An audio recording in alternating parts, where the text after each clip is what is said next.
आप सभी भाई बहनों का आध्यात्मिक ज्ञानात्मक चैनल की संध्या बेला ज्ञान कक्षा में एक बार फिर स्वागत है। आज की चर्चा का विषय है जीवन और दूसरी पंक्ति में हमने लिखा है भाग दौड़ और तीसरी पंक्ति में हमने लिखा है भेड़ चाल। देखिए ये तीनों शब्द अलग अलग स्थितियों का वर्णन भी करवा रहे हैं। तीनों शब्द अलग अलग होते हुए इनके साथ में इनके रंग भी अलग अलग हैं। क्योंकि ये जीवन शब्द सफेद रंग से है जो कि सत्व गुण का प्रतीक है। क्योंकि हम सभी भाई बहनों को ये जो मिला हुआ जीवन है मनुष्य जोनि का, ये बहुत ही अनमोल है। अनमोल का अभिप्राय कि हम मिले हुए जीवन में परमात्मा को पा सकते हैं, अपने ज्ञान को बढ़ाते हुए, सात्विक स्थिति मजबूत करते हुए, कर्म योग, ज्ञान योग, भक्ति योग में साधना करते हुए विशुद्ध सत्वगुणी सत्ता यानी कि परमात्मा यानी कि सच्चिदानंद को पाकर जन्म मरण के बंधन को समाप्त कर सकते हैं। जबकि दूसरी पंक्ति में हमने लिखा है भाग दौड़। भाग दौड़ का अभिप्राय देखिए क्रिया से है, क्योंकि सत्वगुण को ज्ञान से जोड़ा गया है और रजोगुण को क्रिया से जोड़ा जाता है। अब भाग दौड़ का अभिप्राय क्या है? अक्सर कहते हैं ना, वो मनुष्य बहुत ही दौड़ धूप कर रहा है, यानी कि दोपहर में भी आराम नहीं करता, दिन में भी प्रयास करता है। ये प्रयास करना, प्रयत्न करना, मेहनत करना, उद्यम करना, ये सभी स्थितियां क्या है? संसार को पाने के लिए। संसार का अभिप्राय 5 विषय भोगों से लिया जाता है। यानी कि जब हम स्थूल शरीर के स्तर पर बहुत अधिक मेहनत करते हैं, दिन रात एक कर देते हैं, हाय तौबा कर देते हैं, यानी कि इन सभी स्थितियों में आपकी हमारी एक भागदौड़ मेहनत बहुत ही अनियंत्रित सी हो जाती है। यानी कि जब आपको हमें खाने पीने का भी कोई होश नहीं रहता, केवल धन कमाने की ही एक लक्ष्य बन जाता है। इन सभी स्थितियों का ही एक अभिप्राय भाग दौड़ से, दौड़ धूप से, यानी कि संसार को पाने का ही एक लक्ष्य बना होता है। और तीसरी स्थिति में हमने देखिए शब्द लिखा है भेड़ चाल।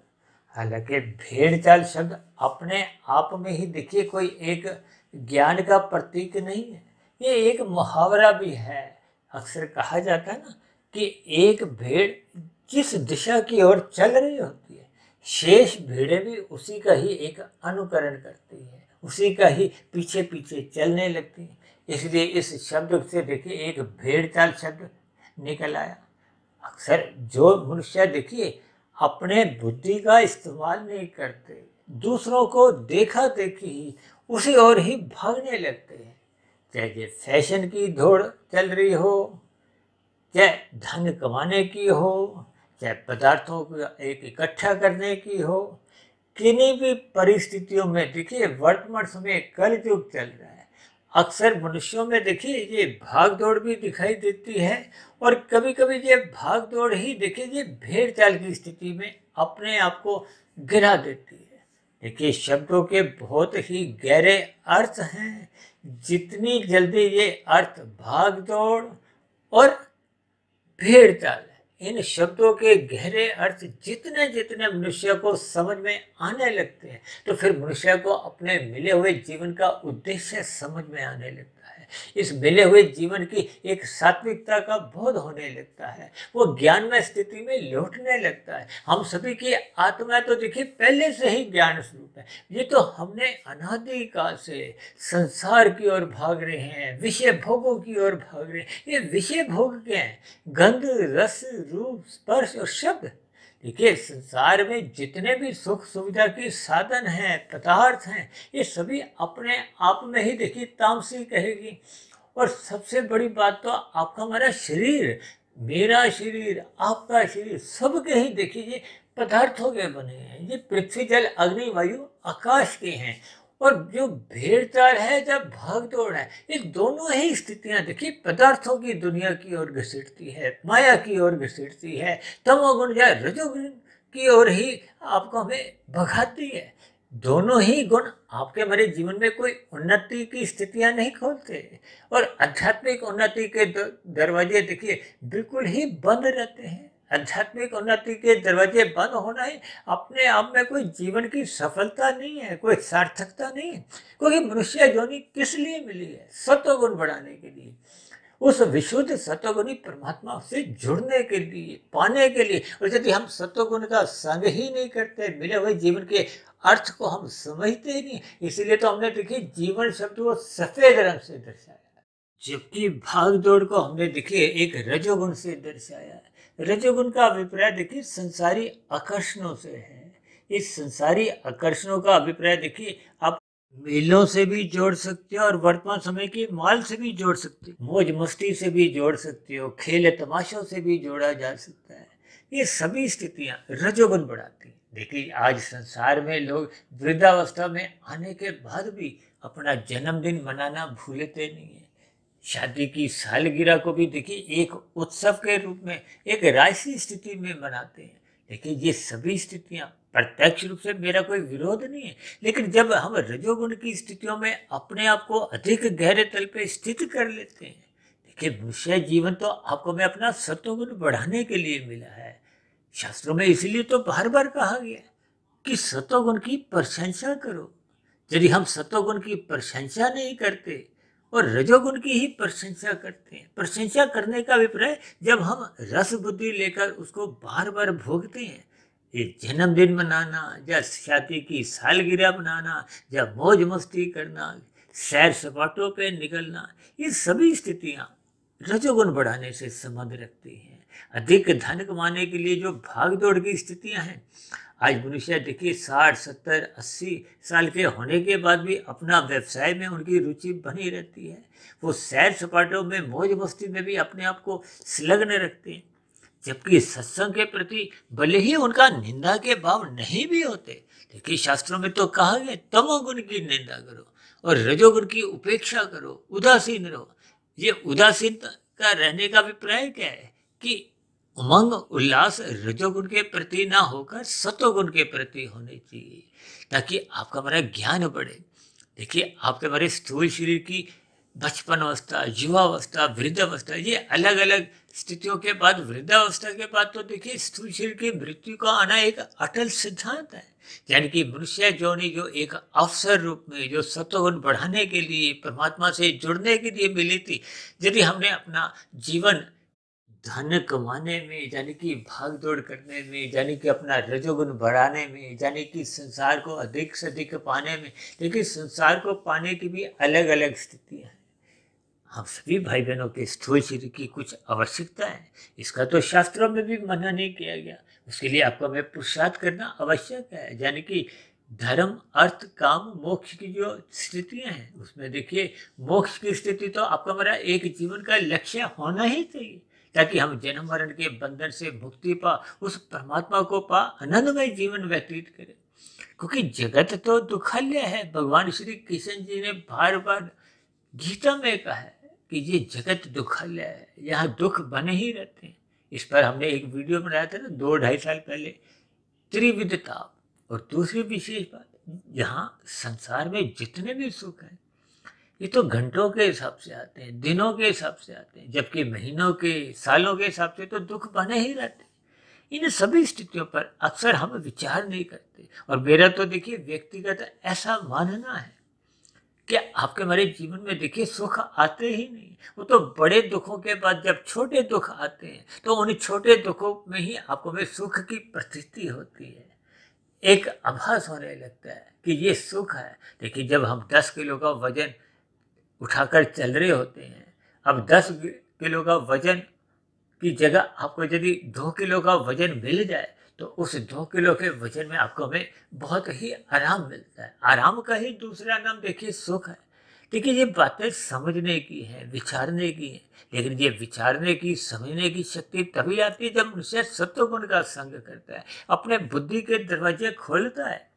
क्योंकि मन के बहकावे में, अब मन तो देखिए सदा ही फिसलता रहता है, चाहे वो भाग दौड़ की दुनिया में हो, यानी कि संसार को पाने की दुनिया में हो, विषय भोगों को इकट्ठा करने में हो, यानी कि ये लाभ से लोभ की स्थितियां और लोभ से देखिए संग्रह की स्थितियां कब जीवन में अपना स्थान बनाने लगते हैं और मनुष्य के जीवन में कितने अधिक पाप कर्म होने लगते हैं, मनुष्य को इसका सत्वगुण की न्यूनता के कारण बोध नहीं होता। देखिए, जब हम जीवन को जीते नहीं है, सत्वगुण का संग नहीं करते, सत्संग श्रद्धा पूर्वक नहीं करते, ब्रह्म मुहूर्त में सोए रहते हैं, तो फिर ये सभी स्थितियां आपके हमारे जीवन में देखिए या तो राजसी स्थितियां उत्पन्न करती हैं। राजसी स्थितियों का अभिप्राय देखिए भाग दौड़ से लिया है, और ये जो भेड़ चाल की स्थिति है ये हमने इसको तमोगुण से जोड़ा, इसीलिए तो हमने भेड़ चाल शब्द को देखिए काले रंग से दर्शाया है। यदि मनुष्य अपने मिले हुए जीवन में अपने बुद्धि का एक बल्ब ऑन नहीं करता, देखिए बुद्धि ऑन करने का अभिप्राय क्या है कि ये जो मन है, इस मन को बुद्धि की लगाम से नियंत्रण में रखना होता है। देखिए, बुद्धि आपकी सदा ही सात्विक होती है, बुद्धि को ही सही गलत की पहचान है।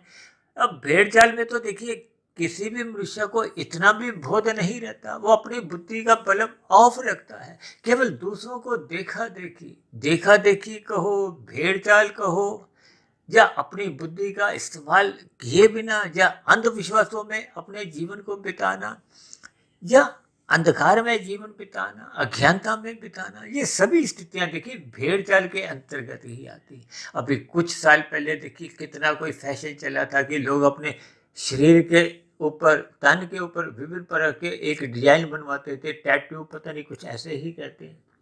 और अब कुछ वर्षों से देखिए फटे हुए कपड़े पहनने का एक रिवाज सा चल रहा है, भेड़ चाल सी चल रही है। अब कितने ही मनुष्य देखिए अपने बालों को साधारण स्तर पर न रखते हुए उसमें भी विभिन्न प्रकार के डिजाइन बनवाने आरंभ कर दिए। ये सभी स्थितियां भेड़ चाल की निशानी है, अज्ञानता की निशानी है। आपके हमारी एक अधोगति की स्थितियां उत्पन्न करने में ये सभी स्थितियां सहायक बनती हैं, मनुष्य का परमात्मा से एक दूरी बनाने में एक योगदान देती है। इन सभी स्थितियों पर एक साधारण मनुष्य यदि विचार नहीं करता तो मनुष्य का देखिए सत्वगुण तो बढ़ता नहीं है, जो रजोगुण भी होता है वो देखिए एक अज्ञानता की स्थितियों में आने से वो तमोगुण बढ़ने लगता है, जबकि तमोगुण तो देखिए आपके हमारी एक अधोगति की स्थितियां उत्पन्न करता है।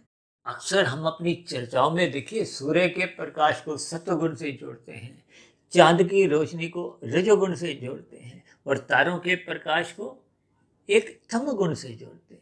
इनके बहुत ही देखिए गहरे भावार्थ हैं।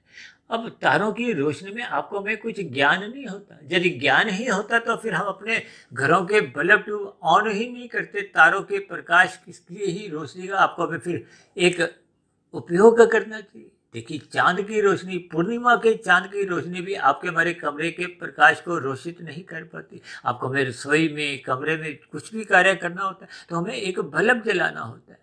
भले ही देखिए वो बल्ब केवल आपके कमरे को या रसोई तक ही प्रकाश फैलाता है। इन सभी स्थितियों के आपको हमें भावार्थ समझने होंगे। हमें सूर्य रूपी प्रकाश का एक दीपक अपने मन बुद्धि के स्तर पर जलाना होगा। देखिए, मन के ऊपर बुद्धि तत्व है, ये सारा खेल जीवन का देखिए मन और बुद्धि का ही है।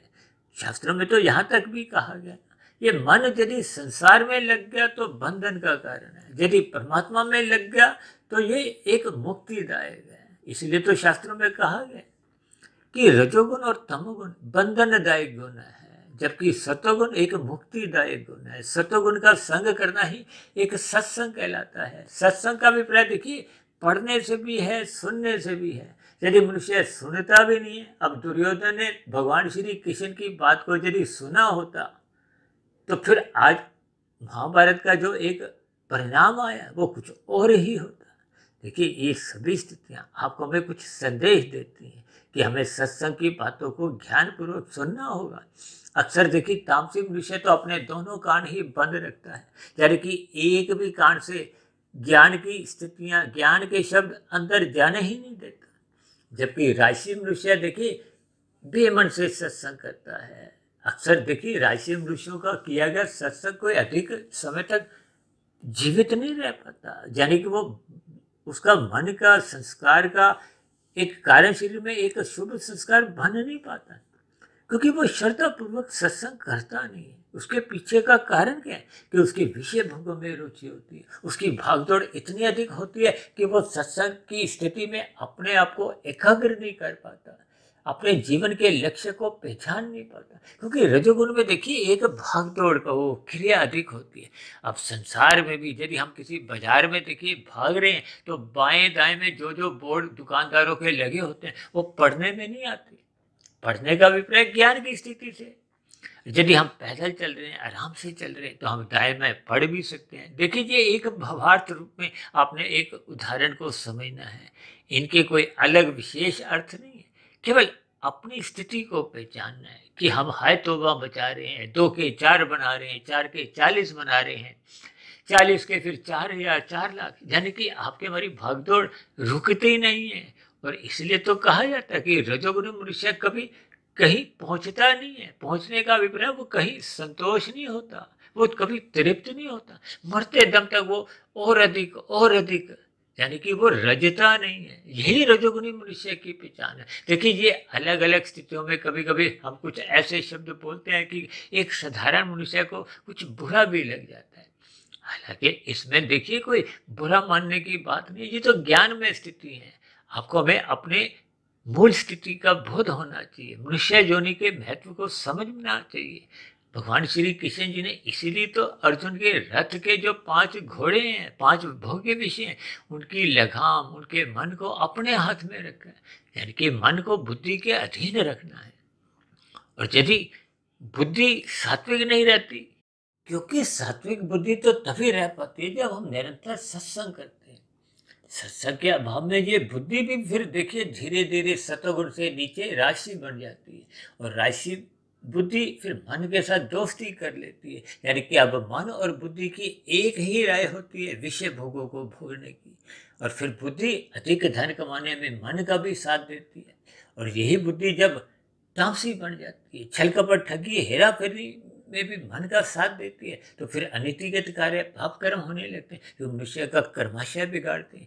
आज कलयुग का वातावरण बना हुआ है। एक साधारण मनुष्य झूठ बोलने में, छल कपट ठगी हेरा फेरी करने में कोई अपनी लज्जा महसूस नहीं करता, कोई शर्म महसूस नहीं करता, किसी प्रकार के पाप कर्म करने पे उसको कोई आत्मग्लानि नहीं होती। ये सभी स्थितियाँ भागदौड़ या भेड़ चाल का ही परिणाम है। यानी कि समाज में ये जो कलयुग की स्थितियां अपना विकराल रूप धारण करती जा रही हैं। आज संसार में विषय भोगों के प्रति देखिए 24/7 की जो स्थिति है, यानी कि 7 दिन 24 घंटे मनुष्य विषय भोगों का सुख भोगना चाहता है। सुखों को भोगने में उसका एक उमंग, उल्लास, उत्साह बनी रहती है। जबकि शास्त्रों में कहा है रजोगुण के प्रति उदासीन रहो। जबकि हम इन रजोगुणी विषय भोगों की बहुत अधिक प्रशंसा करते हैं। जिन लोगों के पास अधिक रजोगुण है उनके साथ हम सेल्फी लेने में प्रसन्न होते हैं, उनके साथ अपना संबंध बनाने में गौरवान्वित होते हैं। जबकि सतोगुण करने से हम बचते हैं, सत्संग करने से हम बचते हैं, ज्ञान में स्थितियों में अपने आप को स्थित करने से हम कतराते हैं, उदासीन रहते हैं। ये सभी स्थितियाँ आपके हमारे जीवन में देखिए आपके हमारे भोग भी बिगाड़ती हैं। आज कल युग में दूध कीड़ा, मधुपान, स्त्री संग, हिंसा, स्वर्ण, ये जो अनीतिगत कार्य कलयुग की निशानियां बताई गई हैं, मनुष्य इनका संग करने में किसी भी प्रकार की कोई लज्जा महसूस नहीं करता। ये सभी स्थितियां आपके हमारे जीवन में देखिए अधोगति के बीज बोने लगती हैं, आपका हमारा कर्माशय बिगाड़ने लगती है। और ये बिगड़ा हुआ कर्माशय जब मरते दम तक इसी दिशा में चलता रहता है, तो फिर मरने के बाद ये जो नीचे की 80 लाख प्रकार की जोनियां हैं, फिर प्रकृति उन जोनियों में आपको में कर्मों के अनुसार, बने हुए संस्कारों के अनुसार उन नीचे की जोनियों में जन्म लेने को बाध्य कर देती है। लेकिन परमात्मा तो देखिए परम दयालु हैं, इसलिए करुणावश नीचे की जोनियों के क्रम से सभी जीवों को परमात्मा ने बुद्धि के स्तर पर अचेत रखा है, ताकि उनको अपने दुखों का बोध नहीं हो। क्योंकि मनुष्य जोनि तो तभी मिलती है जब संचित कर्मों में, मनुष्य जोनि में मरते समय पाप और पुण्य कर्मों की कम से कम तुल्यता होती है, जब पुण्य कर्मों की अधिकता होती है। यानी कि पुण्य कर्म कम से कम 50% रहने पे ही मनुष्य जोनि मिलती है। और यदि पाप कर्म अधिक हो जाते हैं, जो कि संभवतः देखिए भाग दौड़ करने में, क्योंकि आपका हमारा ज्ञान धुंधला होता है, धुंधले ज्ञान में आपको सही गलत की पहचान नहीं होती, धुंध में आपको अधिक दूरी का नजर नहीं आता, यानी कि वर्तमान समय में हम जो कर्म कर रहे हैं, भविष्य में उनका क्या परिणाम आएगा, या इन कर्मों के बारे में शास्त्रों में क्या क्या लिखा गया है, समझाया गया है, उनका आपको में ज्ञान नहीं होता। तो फिर अज्ञानता वश भेड़ चाल में कहो, मनुष्य के पाप कर्म बहुत अधिक तेजी से बढ़ने लगते हैं। कभी कभी मैं देखिए इन पाप पुण्य कर्मों को यातायात की लाल हरी बत्तियों से जोड़कर भी कुछ समझाता हूँ। देखिए हरी बत्ती पे चलने का आपका हमारा अधिकार है, लेकिन लाल बत्ती पे रुकना आपका हमारा एक कर्तव्य है। यदि हम नहीं रुकते तो हम दूसरों की हरी बत्ती में विघ्न उत्पन्न करते हैं, दूसरों को हम दुख पहुंचाते हैं। ऐसी स्थिति विशेष में देखिए केवल 5-7 मिनट की ही एक जल्दबाजी में हम कितना अधिक पाप कर्म कर जाते हैं। ये एक भेड़ चाल का नतीजा है। एक मनुष्य लाल बत्ती क्रॉस करता है, उसको देखा देखी 10 और करते हैं, वो भेड़ चाल है। देखिए हम सबका कर्माशय अपना अपना है, इसलिए हम सभी भाई बहनों को अपने ज्ञान की बुद्धि का बल्ब जलाना चाहिए। यानी साधारण शब्दों में यूं कहो कि आप सभी भाई बहनों को अपने जीवन के उद्देश्य को समझना होगा। इस भागदौड़ से और भेड़ चाल से अपने आप को अलग करते हुए परमात्मा को पाने का एक लक्ष्य बनाना होगा। सत्वगुण का अधिक से अधिक संग करना होगा, यानी कि श्रद्धा पूर्वक सत्संग करना होगा, ताकि फिर किए गए सत्संग को हम मनन कर सके, चिंतन कर सके, उस पर शोध कर सके। देखिए श्रद्धा पूर्वक सत्संग करने से आपके हमारे स्थूल शरीर की 1% की सफलता है।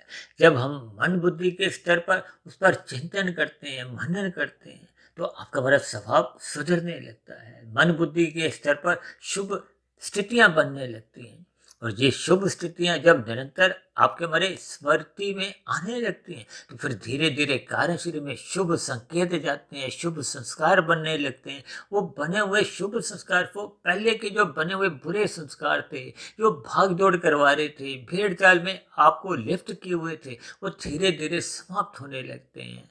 समाप्त होते होते वो दग्ध बीज होने लगते हैं। तो फिर आपका हमारा कारण शरीर शुद्ध होने लगता है। कारण शरीर के शुद्ध होने पे फिर आत्मा जो अज्ञानतावश एक आवृत स्थितियों में थी, आत्मा का ज्ञान एक जो धुंधली स्थिति में था, आवृत स्थिति में था, यानी कि मल और विक्षेप की जो एक स्थितियां थी वो हटने लगती हैं, आत्मा अपने मूल स्वरूप में लौटने लगती है। तो फिर आत्मा और परमात्मा का तो देखिए पहले से ही सजातीय संबंध था। ये तो प्रकृति के रजोगुण और तमोगुण में उसमें एक बाधा उत्पन्न की थी। इन बाधाओं को सत्संग द्वारा ही दूर किया जाता है, यानी कि सूर्य के प्रकाश द्वारा ही अंधकार दूर होता है, और धुंध भी सूर्य के प्रकाश आने से ही दूर होती है। इन सभी स्थितियों के भावार्थ आपको हमें जितनी जल्दी समझ में आ जाएंगे, उतनी जल्दी आपके हमारे जीवन का एक लक्ष्य परमात्मा को पाने का बनता जाएगा। तो ऐसी सभी शुभ स्थितियां हम सभी भाई बहनों के जीवन में भी जल्द से जल्द बनने लगे, ताकि हमारा आपका जीवन एक प्रकाशमय हो, ज्ञानमय हो, ताकि परमात्मा को पाने का हमारा आपका लक्ष्य बने। और ये जो संसारी भोग विषयों के लिए दौड़ धूप है, ये एक मर्यादा में रहे, ताकि हमारे आपके स्थूल शरीर की अवस्थाओं की पूर्ति हो, परिवार का लालन पालन सुचारू रूप से हो। और ये जो आपके हमारे जीवन में भेड़ चाल की स्थितियां हैं, अंधविश्वास की स्थितियां हैं, दूसरे लोगों को देखा देखी जो एक तामसी स्थितियां हैं, पाप कर्मों की स्थितियां हैं, उनसे भी मनुष्य अपने आप को बचाए, ताकि आपके हमारे जीवन में तामसी स्थितियां, बुराइयां, कर्माशय बिगड़े नहीं।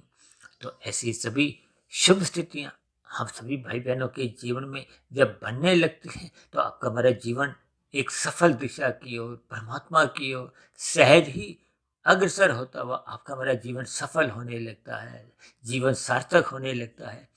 तो ऐसी सभी शुभ स्थितियां हम सभी भाई बहनों के जीवन में भी बने, ताकि हम रात को जल्दी सोने लगे, सुबह ब्रह्म मुहूर्त में उठे, ताकि आपका हमारा दिन में रजोगुण की स्थितियां भाग दौड़ से बच जाए। तो ऐसी सभी शुभ स्थितियां बनने के लिए मेरी ओर से आप सभी भाई बहनों को बहुत बहुत शुभकामनाएं। अब चर्चा विशेष को यहीं विश्राम देते हैं, कल सुबह फिर मिलते हैं ब्रह्म मुहूर्त ज्ञान उपदेश कक्षा में। तब तक आप अपने आध्यात्मिक में सुधीर भाटिया फकीर को इजाजत दें। आप सभी भाई बहनों को बहुत बहुत शुभ रात्रि और सुबह ब्रह्म मुहूर्त में उठने के लिए मेरी ओर से बहुत बहुत शुभकामनाएं। फिर भी चर्चा संबंधित आपके मन में कोई प्रश्न उठ रहा हो, कोई मेरी कही गई बातों पे आपको कोई आपत्ति हो, एतराज हो, शिकायत हो, तो नीचे दिए गए कमेंट्स बॉक्स पर आपके प्रश्नों का साथ साथ आपके सुझावों का, आपकी शिकायतों का सदा ही स्वागत है। चर्चा विशेष को ध्यानपूर्वक सुनने के लिए, धैर्यपूर्वक सुनने के लिए आप सभी भाई बहनों का बहुत बहुत धन्यवाद।